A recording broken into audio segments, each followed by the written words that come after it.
On va du côté de la Gironde, Alexandra. Oui, mais avant, on va regarder cette vigilance qui concerne 27 départements. 27 départements en orange ce matin et toujours 2 départements en rouge. Il s'agit de la Garonne ou encore du Lot-et-Garonne, où justement la Garonne continue de déborder. On va le voir sur ces images. On prend la direction, vous le voyez, de La Réole, petite ville située à côté de Bordeaux, où la Garonne déborde. Elle a atteint les 9,08 m hier. Situation critique, situation historique, puisque nous battons actuellement la crue historique de 2006, de mars 2006. Donc la Garonne qui ne cesse de monter ce matin. Le pic de crue n'a pas encore été atteint et certains habitants de La Réole ont d'ailleurs été évacués. Situation à surveiller puisque l'on attend encore des précipitations tout au long du week-end. On a tout un défilé de perturbations et conséquences, ces perturbations qui arrivent par l'ouest, ces perturbations atlantiques donnent encore des précipitations le long de la Garonne. Donc situation critique avec la Garonne qui est donc sortie de son lit et qui dépasse actuellement les 9 mètres. Alors ce matin, nouvelle perturbation que l'on retrouve sur la façade atlantique entre le sud de la Bretagne, les Pays de la Loire ou encore les régions centrales. Partout ailleurs, le temps est nuageux. On retrouve aussi quelques averses au pied des Pyrénées avec d'ailleurs de la neige, grisaille autour du golfe du Lion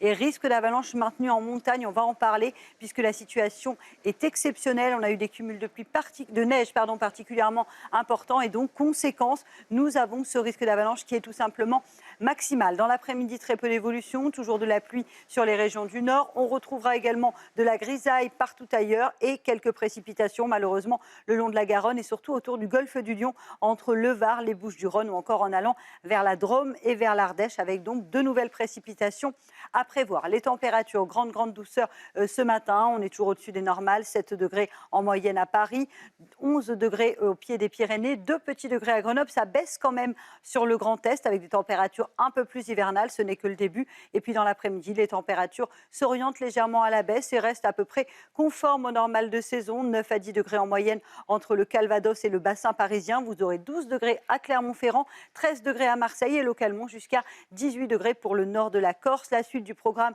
un temps perturbé ce week-end et surtout une journée de samedi marquée par une baisse des températures. Les conditions météo qui s'annoncent plus hivernales. On aura d'ailleurs un épisode neigeux entre le Grand Est, la Bourgogne, la Franche-Comté ou encore le Lyonnais avec quelques flocons de neige attendus en pleine. Vent tempétueux encore entre les Pyrénées et le golfe du Lion. Dimanche, rebelote, nouvelle perturbation, peut-être quelques flocons de neige entre le bassin parisien, les Ardennes ou encore le département de la Somme. Et puis lundi, encore un temps variable, de la neige en montagne, mais des températures qui devraient repartir à la hausse. Bref, vous l'aurez compris, le temps reste très agité en fin de semaine.